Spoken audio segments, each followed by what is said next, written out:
Muling sinalakay ang isang Pogo hub sa Porac, Pampanga na dati nang ni-raid pero nakapag-operate ulit. Tila nakatunog daw ang mga tauhan ng Pogo sa operasyon ng mga otoridad. Nasa 100 na lang ang naabutan nila sa target location. Ayon sa Presidential Anti-Organized Crime Commission, nagsagawa lang sila ng welfare check sa mga nakita nila sa labas ng compound pero hindi pa nila napapasok ito. Naharang naman ang 7 sasakyan sa Clark na may sakay na 157 na Chinese, Korean, Vietnamese, Malaysians at Burmese. Nasa 50 ang Pilipinong Pogo staff at security.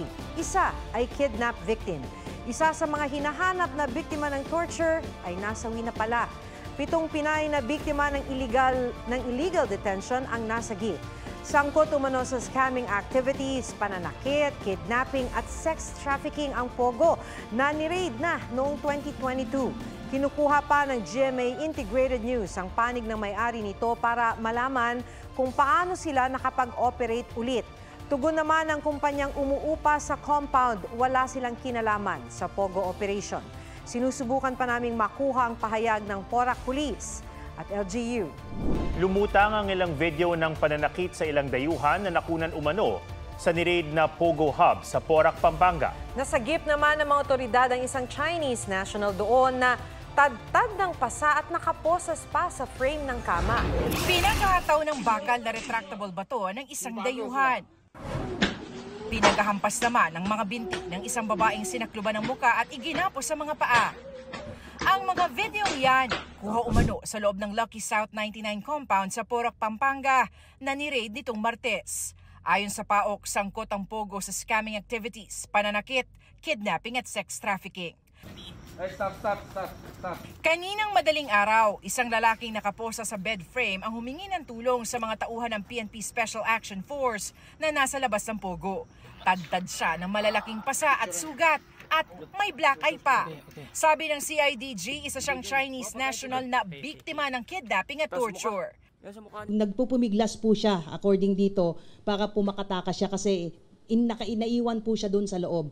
So nagpupumiglas siya para makakawala. Kahapon, nasagip ang isa ring kidnap victim na babaeng Chinese at 7 Pinay na biktima naman ng illegal detention. Pangamba ng mga otoridad, posibleng may iba pang katulad nila sa loob ng compound. Yung mga boss, dala-dala yung mga susi, pinagkakandado nila yung mga rooms, yung mga buildings. So yung iba na naiwan sa loob. Inaalam kung paano nakapag-operate muli ang Pogo Hub, gayong wala itong lisensya at na-raid na rin noong 2022.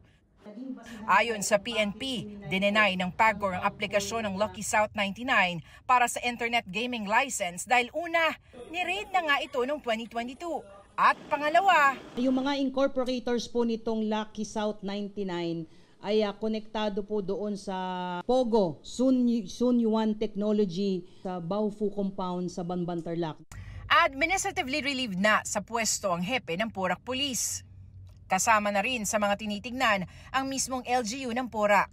Patuloy na kinukuha ng GMA Integrated News ang panig ng Lucky South 99 at ang LGU ng Porac. Si Senador Win Gatchalian nangangamba sa mga napag-alaman sa kanilang executive session kahapon. Lumalalim na yung ugat nitong Pogo. Impluwensya, umaabot na sa mga politiko, maabot na sa mga enforcement agencies tulad ng Kapulisan, Bureau of Immigration. Nakakatakot to dahil pera ng mga foreign criminal syndicates, pumupunta na dito, pinupondohan nila yung local criminal syndicates. Posibleng na pag-aralan ng mga iligal na Pogo ang kahinaan ng regulatory agency sa Pilipinas, kaya nakalusot ang mga ito ayon sa Presidential Anti-Organized Crime Commission. Sa kabila naman ng mga krimeng iniuugnay sa mga Pogo, magdudulot daw ng mas maraming problema kapag ipinagbawal ang mga ito ayon sa PAGCOR. Human trafficking, cybercrime, panloloko, at karahasan sa kababaihan. Ilan lang yan sa mga krimeng iniuugnay sa Pogo na naitala ng NBI mula November 2019 hanggang March 2023. Ang tanong, paano nakakalusot ang mga illegal na Pogo? Nakita nila yung mga weaknesses natin na madaling mag-apply ng ID doon, non-appearance pa. I think this is the time na kailangan balikan po natin yung mga proseso po natin. Si Defense Secretary Gibo Chodoro, itinuturing ng national security threat ang mga sindikatong nagpapanggap na pogo. Para mapigilan ang mga krimeng dawit ang pogo, isinusulong na sa Kongreso ang pag-ban sa mga ito. We're opening to hearing all issues concerning the POGO. Basta dapat lahat ng mga stakeholders dyan sumunod sa batas at sa mga lumalabag sa batas, lagot po kayo sa ating mga law enforcers. Pero imbes na total ban, mga di maayos na pogo lang ang inirerekomenda ni House Ways and Means Committee Chairperson Joey Salceda na alisin.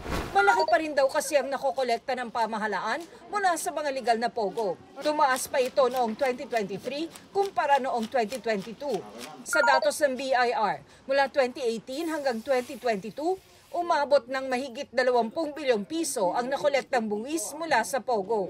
Ganito rin ang punto ng PAGCOR. Kahit ipagbawal, baka raw mag-operate pa rin ang mga pogo ng patago at mahihirapan lang silang i-monitor ang mga ito. Isang KTV club ang nadiskubre ng mga otoridad na maaari umanong pugad ng prostitusyon sa loob ng Pogo Hub sa Porac, Pampanga. Ayon sa KTV bukod sa KTV at VIP rooms, may mga hotel rooms sa second floor. Sa third floor naman daw nakatira ang mga entertainer. Ilan daw sa kanila ay Pinay base sa nakumpiskang ID. Nakita rin ang iba pang hinihinalang military uniform ng China. Gayon din ng ilang armas, medalya tulad ng isang Outstanding Sergeant Badge at Chinese flag. Ayon sa Presidential Anti-Organized Crime Commission o PAOC, pinapaverify pa ang mga ito sa Chinese Embassy. Napasok din ng tila opisina ng isa umano sa mga boss ng iligal na pogo. Nadiskubre doon ang mga GPS tracker at selyadong vaults. Bubuo na raw ng task force ang DILG na mag-iimbestiga sa iligal na pogo sa Porac. Lumabas sa investigasyon ng Presidential Anti-Organized Crime Commission na may mga pogo na itinayo malapit sa EDCA sites. Sa paggalugad ng Presidential Anti-Organized Crime Commission o PAOCC sa Pogo Compound sa Porac, Pampanga, nakaaagaw ng atensyon ang iba't ibang Chinese military uniform. Sa pakikipag-ugnayan ng PAOCC sa intelligence community, lumalabas na lehitimong uniforme ang mga ito ng People's Liberation Army, pero luma na. Pwedeng may isang veteranong pulis o veteranong sundalo na nagtatrabaho dyan o may-ari dyan. Yung pinakamalala, baka naman meron nga talagang military spies. Sa ngayon, wala pang malinaw na ebidensya ang PAOCC na may espionage o pang-iispiyang nagaganap sa mga Pogo Hub. Hindi lang mga tao at aktibidad sa loob ng Pogo Compound ang binabantayan ng PAOCC, pati ang lokasyon ng mga ito. Lalo na yung mga malapit sa mga site ng EDCA o Enhanced Defense Cooperation Agreement ng Pilipinas at Amerika. In fact, a good number of them are near and allocated near EDCA sites. Walang ibang ibinigay na detalye si Casio. Ang Philippine Amusement and Gaming Corporation o PAGCOR, itinangging may lisensyadong pogo malapit sa mga base militar o EDCA sites. PAGCOR has not issued any license to any company that is located beside an EDCA site. Kahit po maliit lang, kahit hindi hub. Kung ang tinutukoy nila yung mga EDCA sites sa Northern Luzon, wala po kaming licensee na located doon sa area na yun. Karamihan daw ng mga lisensyadong pogo ay matatagpuan sa Entertainment City sa Parañaque, Northern Luzon at Cavite. Ang National Security Council, di pa itinuturing na banta sa seguridad ang mga pogo. Pero national security concern daw ito na kayang tugunan ng law enforcement agencies.